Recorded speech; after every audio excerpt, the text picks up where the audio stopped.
శ్రీమాత్రే నమః. శ్రీ గురుభ్యో నమః.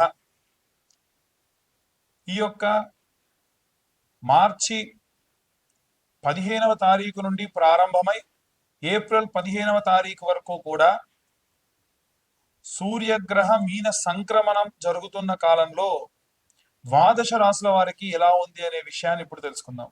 తదుపరి కన్యా రాశి మార్చి 15 నుండి ఏప్రిల్ 15 ప్రాంతం వరకు కూడా సూర్యగ్రహ సహిత మీన సంక్రమణం జరుగుతున్న సందర్భంగా ఈ యొక్క కన్యా రాశి వారికి ఎలా ఉంది అనే విషయాన్ని తెలుసుకుందాం. మిశ్రమ ఫలితాలు గోచరిస్తూ ఉన్నాయి. ముఖ్యంగా ప్రథమార్థం అంతా కూడా ఈ యొక్క షష్టగ్రహ కూటమి వల్ల అనుకోని ఖర్చు, తలవని తలంపుగా విపరీతమైనటువంటి ఖర్చులు జరిగే అవకాశం ఉంది. ఆరోగ్య సమస్యలు, విద్యార్థి దశలో ఉన్న వారికి కూడా ఆరోగ్య సమస్యలు ఎదుర్కొనేటువంటి అవకాశం కనిపిస్తుంది.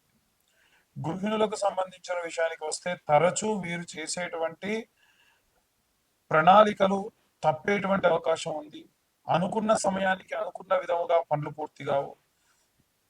చాలా వరకు కూడా చేస్తున్న పని రివర్స్ అవుతుంది బాగా అనేటువంటి ధోరణి విపరీతంగా ఉంటుంది.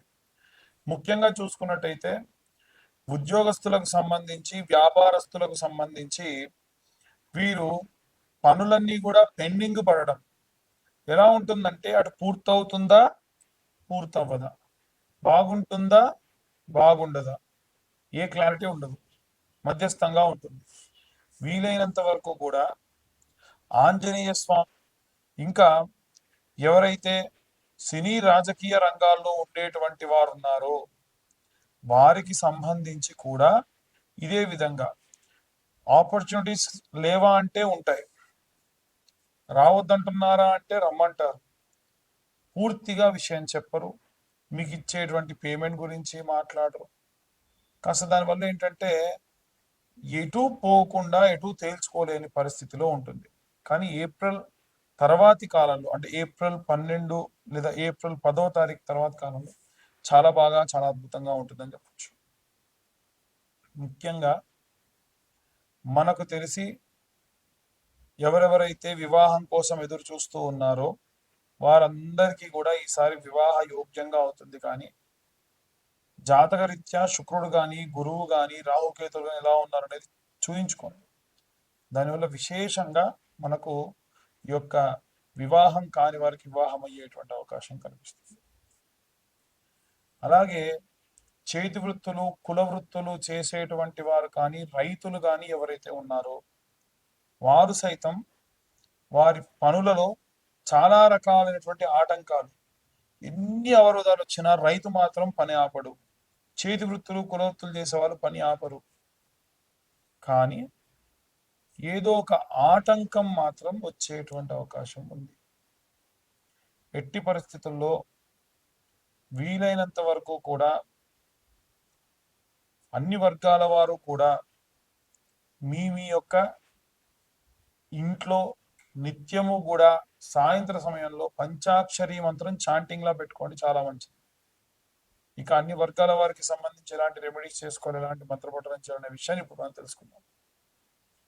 అన్ని వర్గాల వారికి సంబంధించి ముఖ్యంగా విద్యార్థులు, గృహిణులు, అలాగే ఉద్యోగులు, వ్యాపారస్తులు అందరికీ సంబంధించి ఎలాంటి రెమెడీస్ పాటించాలి విడివిడిగా తెలుసుకుందాం. ఈ యొక్క సూర్యగ్రహం మీన సంక్రమణం కాలంలో విద్యార్థులు బ్రాహ్మీ ముహూర్తంలో అధమంలో అధమం ఒక్క సూర్యుడి యొక్క వారమైనటువంటి ఆదివారం నాడైనా సరే ఆవు నెయ్యితో దీపం పెట్టండి. ఆదిత్య హృదయం అనేటువంటిది ఉంటుంది, మీరు అది యూట్యూబ్ లో కొడితే వస్తుంది, అది పిల్లలకు వినిపించండి. అలాగే వీలైతే సూర్యాష్టకము అని ఉంటుంది. ఆదిదేవ నమస్తుభ్యం ప్రసేదం మమ భాస్కర, దివాకర నమస్తుభ్యం ప్రభాకర నమోస్తుతే.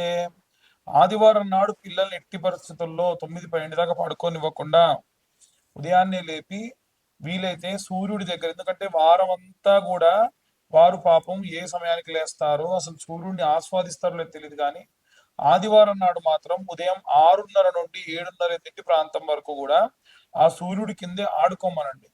సరదాగా ఇప్పుడు నేను చెప్పేటువంటి ఈ సూర్యాష్టకం చదువుకుంటూ ప్రశాంతంగా తిరగమని చెప్పండి. దాని వలన వారికి విటమిన్ డి ఒకటి వస్తుంది. చదివినటువంటిది బాగా గుర్తుంటుంది. ఈ రెండు కూడా బాగా సహాయపడతాయి. ఇక ఇంట్లో ఉన్న గృహిణులు అభిరామి స్తోత్రం అంటుందండి, చాలా బాగుంటుంది అమ్మవారికి సంబంధించి. అభిరామి స్తోత్రం. ఈ స్తోత్రము ఈ నెల రోజుల్లో అంటే మార్చి 15 నుండి మనకు ఏప్రిల్ 15 వరకు కూడా ఈ సూర్య సంక్రమణం మీన సంక్రమణం అవుతుంది కాబట్టి ఆ సమయంలో గనక చదవడం విశేషమైనటువంటి శక్తినిస్తుంది. ఇక ఉద్యోగస్తులందరూ కూడా నృసింహ కరావలంబ స్తోత్రం అని ఉంటుందండి, ఆ స్తోత్రం చదువుకుంటే మంచిది. అలాగే వ్యాపారస్తులు ఎవరైతే ఉన్నారో వారు కుబేర మంత్రం ఉంటుంది.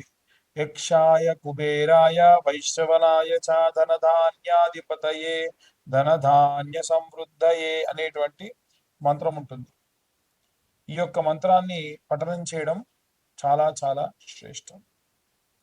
ఇక మనకి ఈ యొక్క గృహిణులు, ఉద్యోగస్తులు, విద్యార్థులు, వ్యాపారస్తులతో పాటు సినీ రాజకీయ రంగాల్లో ఉండేటువంటి వారు ఉంటారు. వీరు రాజశ్యామల యాగం చేయించుకోవడం మంచిది. రాజశ్యామల యాగం కాకపోయినా రాజశ్యామల సంబంధించినటువంటి పారాయణం ఉంటుంది. ఎవరన్నా మంచి బ్రాహ్మడు ఉంటే ఆ బ్రాహ్మణ్ణి మీ ఇంట పిలిపించి ముందు కూర్చునే ముందే ఆయనకి ఎంతో కొంత దక్షిణిచ్చి కూర్చోబెట్టి, దాన్ని వరుణి అంటారు, అంటే దానం చేసిన తర్వాతకి పని చేయించుకోవడం బ్రాహ్మడితోని విధానం అనమాట.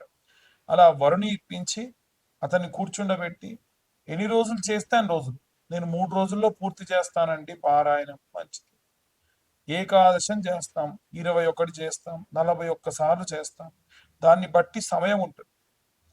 ఆ విధంగా రాజశ్యామలకు సంబంధించినటువంటి దేవతకు సంబంధించినటువంటి పారాయణం చేయించుకోండి, విశేష సత్ఫలితం ఈ యొక్క సినీ రాజకీయ రంగాల వారికి కలుగుతుంది.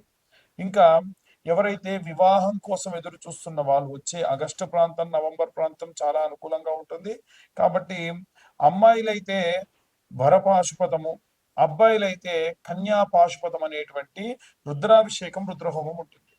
ఈ హోమానికి పూజకి కలిపి ఎవరెవరు ఒక్కొక్కరు ఒక్కొక్కలాగా ఛార్జెస్ చెప్తున్నారండి అంటున్నారు.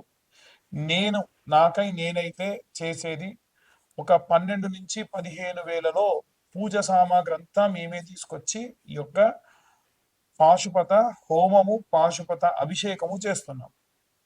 ఇక ఎవరికైతే డివర్స్ కేసులు కానీ, కోర్టు కేసులు కానీ, గొడవలు కానీ విపరీతంగా ఉండి మా వల్ల కావట్లేదు అండి అనుకున్న వాళ్ళు సామూహికంగా వీలైనా సరే చండీ హోమాలు చేయించుకోండి. ప్రతి అమావాస్యకి కూడా మేమే చండీ హోమాలు చేయిస్తున్నాం. ఆసక్తి కలవారు కేవలం 1016 కడితే సరిపోతుంది, సామూహికంగా జరిగే చండీ హోమాలు చేసుకోవచ్చు. అలాగే ఎవరికైనా సరే వారంతటి వారు ఇంట్లో కానీ లేదంటే దేవాలయంలో చండీ చేసుకోవాలన్నా చేయించుకొని మీ దగ్గరలో ఉన్న బ్రాహ్మణుని సంప్రదించవచ్చు. అలాగే ఎవరైతే ఈ యొక్క విదేశాలకు వెళ్ళాలనుకుంటున్నారో వీరు కూడా అరుణ పారాయణం చేయించుకోండి. అరుణ పారాయణం చేయించుకోవడం వల్ల విదేశాలకు వెళ్ళాలన్న కోరిక తీరుతుంది, విదేశాల్లో ఉద్యోగం కోరిక తీరుతుంది. ఆన్ సైట్ వెళ్ళే వాళ్ళు కూడా అరుణ పారాయణం చేయించుకోవడం చాలా మంచిది. పిల్లల దగ్గర లేకుండా వృద్ధాప్యంలో ఉన్న వాళ్ళు వీలైనంత వరకు కూడా దక్షిణామూర్తి స్తోత్రము, సాయంత్ర సమయంలో కాలభైరవ వార్షికం చదవడం చాలా చాలా చాలా మంచిది. మేము గోచార రీత్యా అందరికీ జాతకం గురించి చెబుతూ ఉన్నాము. పూర్తిగా మీ జాతకం విశ్లేషణగా మీకు కావాలి అనుకుంటే మీ పేరు, మీ date of birth, time, place ఇవన్నీ ఖచ్చితంగా ఉంటే కింద ఉన్న నెంబర్కు వాట్సాప్ చేయండి. పూర్తిగా మీ జాతకం విశ్లేషణతో దశ, అంతర్దశ, విదశ, లగ్నం నుంచి పంచమ, కోణ, కేంద్ర, నవమ, దశమ, ఏకాదశ స్థానంలో ఎవరెవరున్నారో, ఎలాంటి సంచారం ఉంటుంది, ఎలాంటి ఫలితాలు మీకు దక్కుతాయి అనే విషయాన్ని విశ్లేషణతో 60 నుండి 70 పేజీలలో మీకు జాతకం అందించడం జరుగుతుంది. దీనికి గాను ఈ 2025 సంవత్సరంలో కేవలం 2025 రూపాయలు మాత్రమే ఛార్జ్ చేయడం కూడా జరుగుతుంది. ఈ యొక్క జనులందరూ కూడా చాలా మంది నరఘోష, నరపీడితముల వల్ల ఇబ్బంది పడుతూ ఉన్నారు. ఈ నరఘోష అనేటువంటిది రాకుండా ఉండాలి అనంటే కరుంగలి మాలని ప్రతి సోమవారం నాడు కూడా అభిషేకంలో పెట్టి ఆ వారంలో ఎవరికైనా కావాలంటే వారి అడ్రస్ కి డెలివరీ చేస్తున్నాము. డెలివరీ ఛార్జెస్ ఒక 100 రూపీస్ ఉంటుంది. ఈ కరుంగలి మాల గోత్రనామాలు కనుక పంపిస్తే ముందుగా సోమవారం కంటే ముందు మీ గోత్రనామాలు చదివి మరీ కరుంగలి మాలకి అభిషేకం చేయించి రుద్రాభిషేకం చేయించి మీకు పంపించడం జరుగుతుంది. పూజాది క్రతువుకు ఛార్జ్ లేదు. కరుంగలి మాలకు మాత్రం 1116 ఛార్జ్ చేయడం జరుగుతుంది. అందరికీ కూడా సర్వే జన సుఖినో భవంతు.